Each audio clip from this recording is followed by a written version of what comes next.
ನಮಸ್ತೆ ಸ್ನೇಹಿತರೆ, ನಮ್ಮ ಚಾನಲ್ಗೆ ಹೊಸವರಾಗಿದ್ದರೆ ದಯವಿಟ್ಟು ನಮ್ಮ ಚಾನಲ್ಗೆ ಸಬ್ಸ್ಕ್ರೈಬ್ ಮಾಡಿ.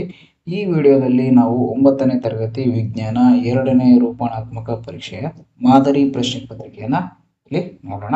ಒಟ್ಟು ಅಂಕಗಳು 20. ಇಲ್ಲಿ ಪ್ರಶ್ನೆ ಪತ್ರಿಕೆಯನ್ನು ಒಟ್ಟಾರೆಯಾಗಿ 5 ವಿಭಾಗಗಳಾಗಿ ಭಾಗ ಮಾಡಿದ್ದೇನೆ.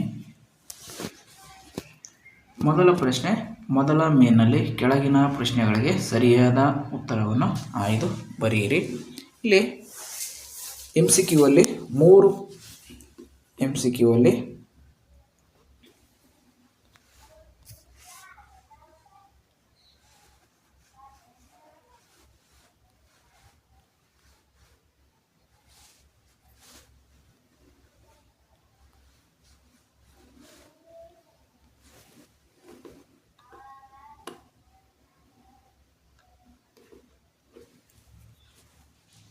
ನಮಸ್ತೆ ಸ್ನೇಹಿತರೆ, ನಮ್ಮ ಚಾನಲ್ಗೆ ಹೊಸಬರಾಗಿದ್ದರೆ ದಯವಿಟ್ಟು ನಮ್ಮ ಚಾನಲನ್ನು ಸಬ್ಸ್ಕ್ರೈಬ್ ಮಾಡಿ. ಈ ವಿಡಿಯೋದಲ್ಲಿ ನಾವು 9ನೇ ತರಗತಿ ವಿಜ್ಞಾನ 2ನೇ ರೂಪಣಾತ್ಮಕ ಪರೀಕ್ಷೆಯ ಮಾದರಿ ಪ್ರಶ್ನೆ ಪತ್ರಿಕೆಯನ್ನು ನೋಡೋಣ. ಇಲ್ಲಿ ಒಟ್ಟು ಅಂಕಗಳು 20, ಸಮಯ 45 ನಿಮಿಷ. ನಾವು ಪ್ರಶ್ನೆ ಪತ್ರಿಕೆಯನ್ನು 5 ಮೇನ್ ಕ್ವಶನ್ಗಳಾಗಿ ವಿಭಾಗ ಮಾಡೋಣ. ಇಲ್ಲಿ ಮೊದಲ ಮೇನ್ ಕ್ವಶನ್ನಲ್ಲಿ ಬಹು ಆಯ್ಕೆ ಪ್ರಶ್ನೆಗಳನ್ನು ನೋಡಿದ್ದೀವಿ.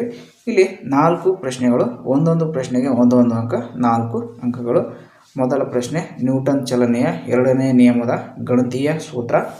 2ನೇ ಪ್ರಶ್ನೆ, ಬಂದೂಕಿನಿಂದ ಗುಂಡು ಹಾರಿಸಿದಾಗ ಮುಂದಕ್ಕೆ ಚಲಿಸಿ ಬಂದೂಕು ಹಿಂದಕ್ಕೆ ಚಲಿಸುವುದು, ಇದು ಯಾವ ನಿಯಮದ ಉದಾಹರಣೆಯಾಗಿದೆ. ಅದೇ ರೀತಿ 3ನೇ ಪ್ರಶ್ನೆ, ದೇಹದ ಚಲನವಲನಗಳಿಗೆ ಕಾರಣವಾದ ಅಂಗಾಂಶ. 4ನೇ ಪ್ರಶ್ನೆ, ಮನುಷ್ಯರಲ್ಲಿ ಸ್ನಾಯುಗಳನ್ನು ಮೂಳೆಗಳಿಗೆ ಬಂಧಿಸುವ ಅಂಗಾಂಶ ಯಾವುದು. ಅದೇ ರೀತಿ ನೆಕ್ಸ್ಟ್ 2ನೇ ಮೇನಲ್ಲಿ 1 ಅಂಕದ ಪ್ರಶ್ನೆಗಳು, ಒಟ್ಟು 3, 5, 6, 7. ಇಲ್ಲಿ 3 ಪ್ರಶ್ನೆಗಳು, 3 ಅಂಕಗಳು. 3ನೇ ಮೇನಲ್ಲಿ 3 ಪ್ರಶ್ನೆಗಳಿದ್ದಾವೆ, ಒಂದೊಂದು ಪ್ರಶ್ನೆ 2 ಅಂಕಗಳು, ಒಟ್ಟಾರೆ 6 ಅಂಕಗಳು. ಇಲ್ಲಿ 8ನೇ ಕ್ವಶನ್, ಫ್ಲೋಯಂನ ಘಟಕಗಳು ಯಾವ್ಯಾವು. 9ನೇ ಪ್ರಶ್ನೆ, ಚಲನೆಯ ಸಮೀಕರಣಗಳನ್ನು ಬರೆಯಿರಿ.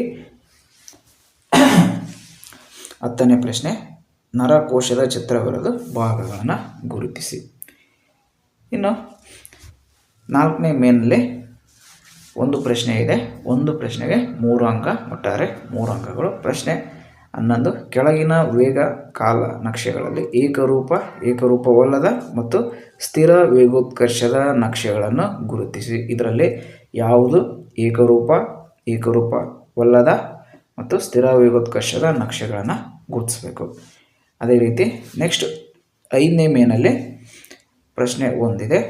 12ನೇ ಪ್ರಶ್ನೆ, ನ್ಯೂಟನ್ನ ಚಲನೆಯ ನಿಯಮಗಳನ್ನು ಬರೆಯಿರಿ. ನ್ಯೂಟನ್ನ ಚಲನೆಯ ನಿಯಮಗಳು 3 ಇದ್ದಾವೆ, ಆ 3 ನಿಯಮಗಳನ್ನು ಇಲ್ಲಿ ಹೇಳಿದ್ವಿ. ಒಟ್ಟು 4 ಅಂಕಕ್ಕೆ ಪ್ರಶ್ನೆ ಇರುತ್ತೆ. ಈ ರೀತಿ 12 ಪ್ರಶ್ನೆಗಳು ಮತ್ತು 20 ಅಂಕಗಳು. ಈ ರೀತಿ ನಾವು ಇಲ್ಲಿ ಪ್ರಶ್ನೆ ಪತ್ರಿಕೆಯನ್ನು ನೋಡ್ಬೋದು. ಈ ಪ್ರಶ್ನೆ ಪತ್ರಿಕೆ ನಿಮಗೆ ಇಷ್ಟವಾಗಿದ್ದರೆ ದಯವಿಟ್ಟು ನಮ್ಮ ಚಾನಲ್ಗೆ ಲೈಕ್ ಮಾಡಿ, ಕಮೆಂಟ್ ಮಾಡು, ಮತ್ತು ನಮ್ಮ ಚಾನಲನ್ನು ಸಬ್ಸ್ಕ್ರೈಬ್ ಮತ್ತು ನಿಮ್ಮ ಸ್ನೇಹಿತರಿಗೆ ಈ ವಿಡಿಯೋವನ್ನು ಶೇರ್ ಮಾಡೋದನ್ನು ಮರೆಯಬೇಡಿ.